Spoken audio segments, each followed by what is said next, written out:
வச்சுக்க. என்னம்மா எல்லாம் ரெடியா? எல்லாம் ரெடியா இருக்குங்க. இந்த வருஷம் நம்ம பாட்டை முப்பாட்ட காலத்தை செஞ்ச மாதிரி வீட்டுக்கு வெளியே போய் பொங்கல் வைக்க போகிறோம். இனிமே குக்கர் பொங்கல், ஸ்டவ் பொங்கல் அப்படின்னு எதுவும் கிடையாது.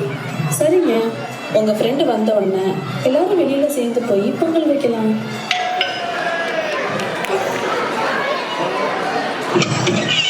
வாங்க வாங்க, இனிய பொங்கல் நல்வாழ்த்துக்கள்.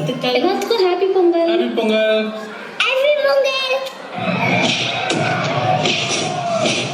உங்க பொண்ணு என்ன பண்ணிட்டு இருக்கா? கையில மொபைல் வச்சுட்டு ஏதோ பண்ணிட்டு இருக்கா. அதுவா, அவ யாரோ சொன்ன மாதிரி புல் ஃபைட்டிங் கேம் வந்து மொபைல்ல விளையாண்டுகிட்டு இருக்கா. நல்ல வேலை, நம்ம மாணவரும் மக்களும் போராடி ஜல்லிக்கட்டு தலையை நீக்கிட்டாங்க. இல்லைன்னா நம்ம எல்லாரும் ஜல்லிக்கட்டை இப்படிதான் மொபைலை விளையாட வேண்டியிருக்கோம். ஆமாங்க. ஆமா, நம்ம ஆளுங்க கொஞ்சம் கூட விவசாயம் இல்லாம 4 ஊர்ல நடக்கிற ஒரு சாதாரண விஷயத்த பெரிய பூதாகரமாக்கி போராட்டமாக்கிட்டாங்க. இது தேவையா? அப்படி சொல்லாதீங்க. இது சாதாரண விளையாட்டு மட்டும் இல்லைங்க, நம்ம அடையாளம். நம்ம முன்னோர்கள் பண்ண ஒவ்வொரு விஷயத்துக்கு பின்னாடியும் ஒரு காரணம் இருக்கும். இது 1000 வருஷமா இருக்கிற பாரம்பரியம். அதுல எவ்வளவு விஷயம் இருக்கு தெரியுமா? வாங்க பார்க்கலாம். 70 வருடங்களுக்கு முன்னால் வரை எந்த ஒரு ரசாயன உரமும் இன்றி வெறும் மாட்டு சாணத்தையும் கோமியத்தையும் பயன்படுத்தி இயற்கை விவசாயம் செய்தவன் தமிழன்.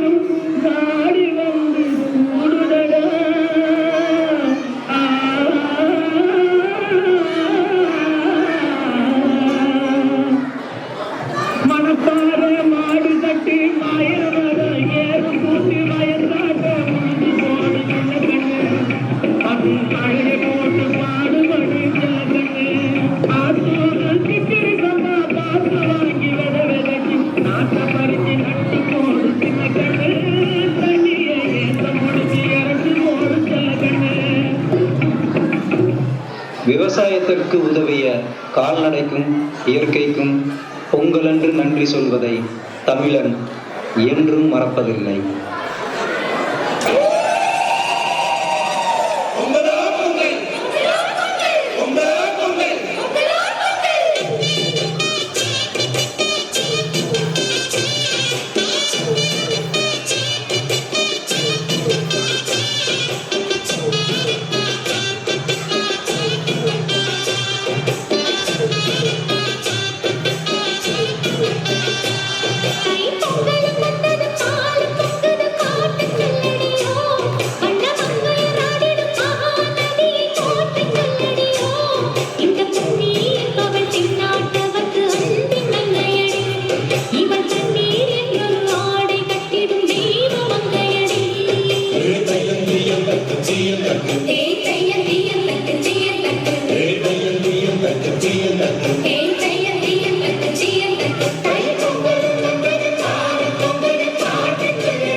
நீங்க அவரோட எதிர்பார்த்துட்டு இருந்த நம்ம மாடு வரப்போது அழகான சொல்லியிருக்கேன். 50 பேருக்கு குத்துற மாடு ஆடிவாசல்லையே வளர்ச்சி குத்துற மாடு ஆம்பளை இருக்கு. படுக்கிறவங்க படுத்துக்கோ, குடிக்கிறவங்க குடிச்சுக்கோ.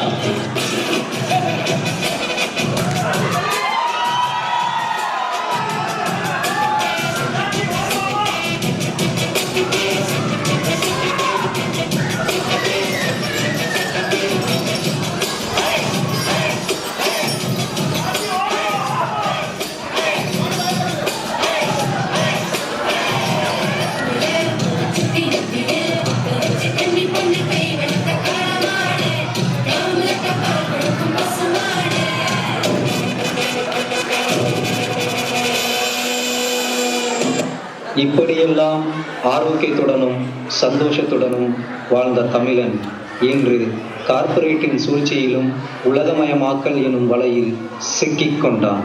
ரசாயன உரம், பூச்சிக்கொல்லி மருந்து, மரபணு மாற்றப்பட்ட விதைகள் இவை அனைத்தும் விவசாயிகளிடம் சந்தைப்படுத்தப்பட்டன.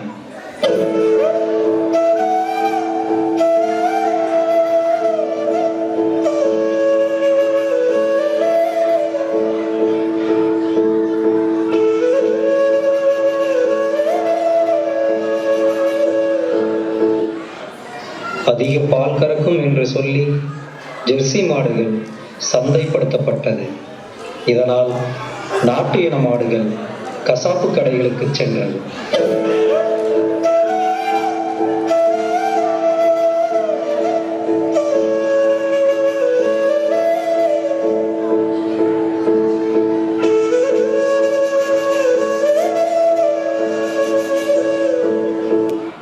நீர்வளம் குன்றி போனது, மழை பொய்த்து போனது, மண் மரடாகி போனது.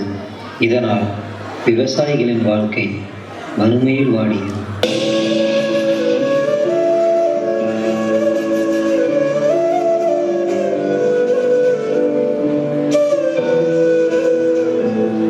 வாங்கிய கடனை அடைக்க வழி தெரியாமல் தவித்தான். தன் விளை நிலங்களை நிலத்தரகர்களிடம் சொற்ப விலைக்கு விற்கும் நிலைக்கும் தள்ளப்பட்டான்.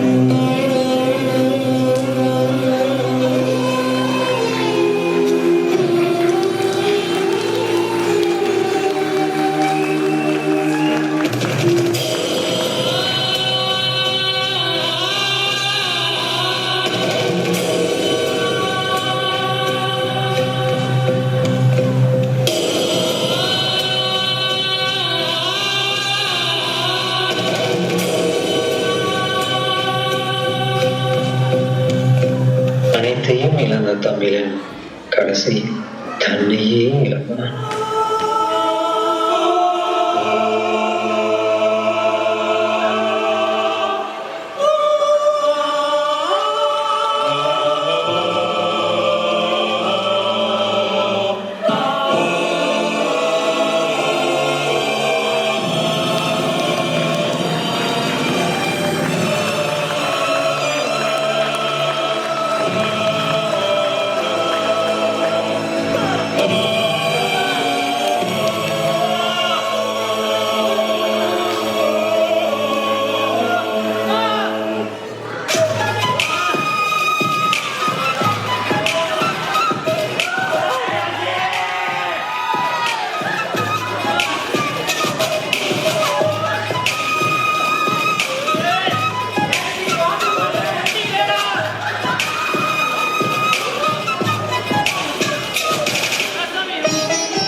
நான் இவ்வளவு நாளா நம்ம தமிழ்நாட்டு விவசாயிங்க தண்ணிக்காக பக்கத்து ஸ்டேட்டுக்காரங்கிட்ட கையெந்திரிக்கிறதையும், விளைச்சலே இல்லாம பால்டாயில குடிச்சிட்டு தற்கொலை பண்ணிக்கிறதையும், வாங்கின டிராக்டர் கடனை அடைக்க முடியாம பேங்கோட கை கூலி கேட்டு அடி வாங்குறதையும் வெறும் நியூஸாகவும், நம்ம பாரம்பரிய அடையாளமான ஜல்லிக்கட்டை ஒரு விளையாட்டாகவும் தான் பார்த்தேன்.